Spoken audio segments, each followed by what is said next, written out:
विशाखापट्टनम के साहिली शहर में वाक़ा दरगाह कोंडा, जिसे बाबा सईद अली इसहाक मदनी औलिया रहमतुल्लाह अलैह के नाम से मंसूब किया जाता है, सदियों से रूहानियत, अक़ीदत और करामत का मरकज़ रही है। शुमाली बंदरगाह के करीब वाक़ा हज़रत सईद अली इसहाक मदनी रहमतुल्लाह अलैह मुक़द्दस मकाम न सिर्फ एक दरगाह बल्कि एक ऐसी रूहानी पनाहगाह है जहाँ हर ज़ायर अपने दिल की बेकरारी को सुकून में बदलता महसूस करता है। ये दरगाह मुग़ल बादशाह औरंगज़ेब के हुक्म से तामीर हुई जब उसने हज़रत सईद अली इसहाक मदनी औलिया रहमतुल्लाह अलैह के फैज़ और करामात का मुशाहिदा किया।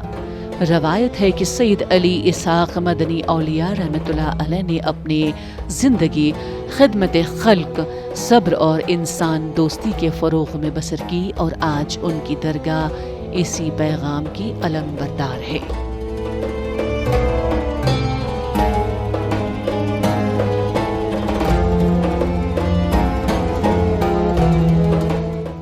This dargah is located 200 years back. It has a huge story over here, and it is a very, very famous dargah as far as Muslim community is concerned. At the same time, Hindus also believes in, the kind of belief and the kind of devotion towards the Muslim customs also. These fishermen, mainly fishermen who belongs to Hindu, they go to dargah, they do some puja over there before going to the sea for fishing. So this kind of activity is being taken here.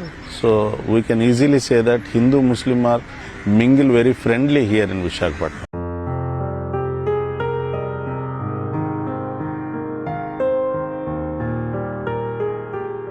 हर साल यहाँ पीरस festival के मौके पर हज़ारों ज़ायरीन मुख्तलिफ मज़ाहिब से ताल्लुक़ रखते हुए दरगाह कोंडा का रुख करते हैं। अक़ीदतमंद ऊद, चादर, गुलाब और नियाज पेश करते हैं।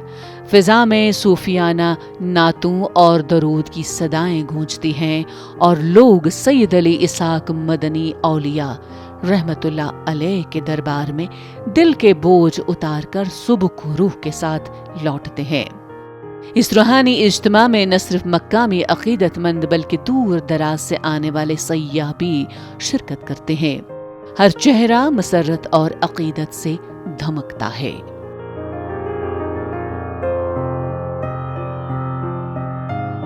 दरगाह कोंडा एक ऐसी जगह है जहां मजहब, ज़ात और अक़ीदे की सरहदें मिट जाती हैं। यहाँ हिंदू, मुसलमान, ईसाई और सिख सब एक ही सफ में दुआ के लिए हाथ उठाते हैं। यहाँ की फ़ज़ा में इत्तेहाद की खुशबू घुली हुई है।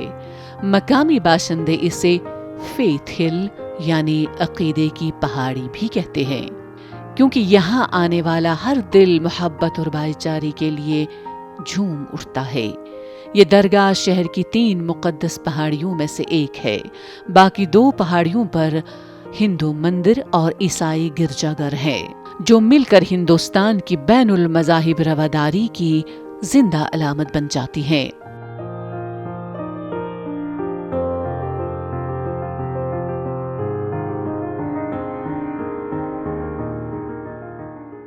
అయితే మన విశాఖపట్నంలో దర్గా కండగా పిలిచే ఒక ముస్లిం కట్టడి ఏదైతే ఉందో వాళ్ళ యొక్క కట్టడంలో మన హిందూ భావంతో అంటే ముస్లింలు అలాగే హిందువులు అందరూ కూడా సోదర భావంతో అక్కడికి దర్గాకి వెళ్లి, అలాగే ముఖ్యంగా మనం చూసుకుంటే జాలర్ వాళ్ళు ఎవరైతే ఉన్నారో వాళ్ళు జాలరికి అంటే ఏదైతే సముద్రం మీదకి చేపలు పడడానికి వెళ్లే ముందు కూడా వాళ్ళు అక్కడికి వెళ్లి ఆ దేవుడిని దర్శించుకుని వెళ్లడం అనేది ఇక్కడ చాలా విశిష్టమైన సందర్భంగా మనం చెప్పుకోవచ్చు. అంటే ఇక్కడ మనం చూసుకుంటే హిందువులు, ముస్లింలు అందరూ కూడా సోదర భావంతో మెలుగుతూ ముందుకు వెళ్ళడం అనేది చాలా విశిష్టమైన పద్ధతిగా మనం చెప్పుకోవచ్చు.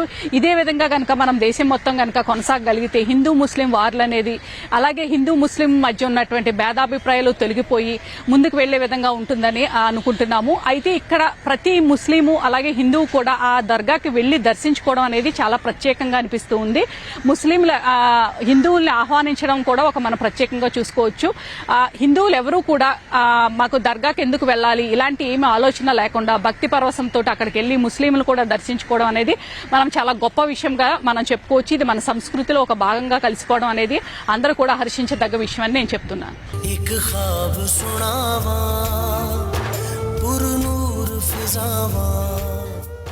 सैयद अली इसहाक मदनी औलिया रहमतुल्लाह अलैह की तालीमात इंसान दोस्ती, मोहब्बत और मसावात पर मबनी थी.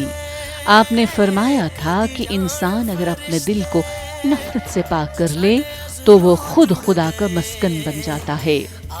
दरगाह कोंडा इसी सूफी फलसफे का मजहर है.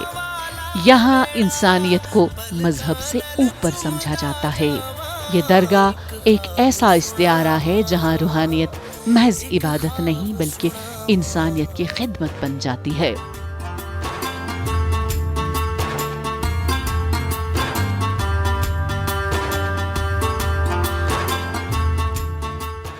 इशाक मदनी औलिया का दरगाह हजरत के नाम से विशाखापट्टनम नाम आया. हजरत आने के बाद बस्ती बना विशाखापट्टनम.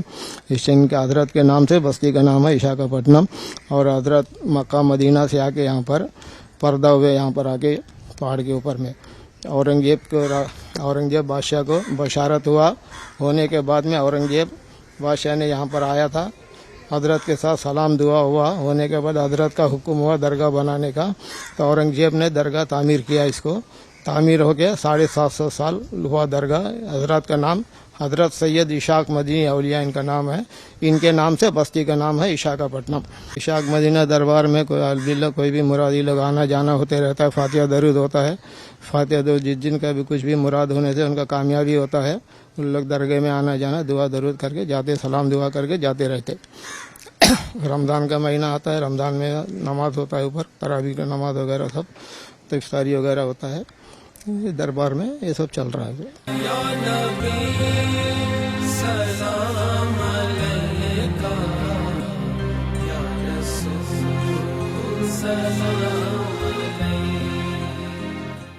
हिंदुस्तान की तारीख पर एक नज़र डालें तो हिंदुस्तान शुरू से ही सूफी संतों की सरजमीं रही है. कश्मीर से लेकर कन्याकुमारी तक कई सूफी संत पीर फकीर हुए हैं जिन्होंने न सिर्फ हिंदुस्तान में ही बल्कि पूरी दुनिया तक अमन मोहब्बत का पैगाम पहुंचा दिया.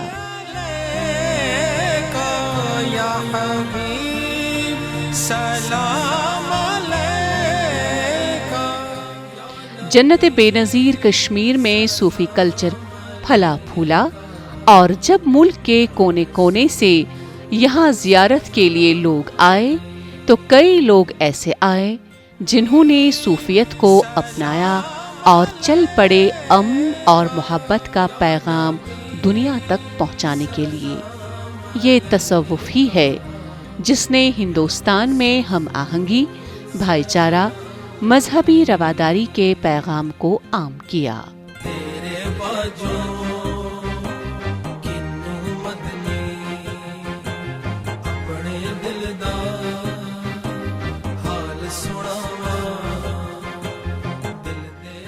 तसव्वुफ बंदे के दिल में अल्लाह ताला की ज़ात की मोहब्बत पैदा करता है और खुदा की मोहब्बत बंदे को मजबूर करती है कि वो खल्क़ के खुदा के साथ मोहब्बत करे, क्योंकि सूफी की नज़र में खल्क़ खुदा खुदा का अयाल है और किसी के अयाल के साथ भलाई अयालदार के साथ भलाई शुमार होती है. या नबी सलाम अलैका, या रसूल सलाम अलैका.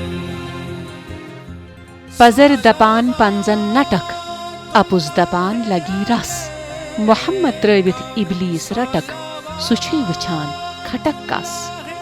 सच अगर बोलेगा तो वो बोलकर थर्राएगा और मजे ले लेके झूठ अपनी जुबान पर लाएगा. जाएगा ज़ाते मोहम्मद छोड़कर शैतान के पास और खुदा की दी हुई नेमात को झुटलाएगा.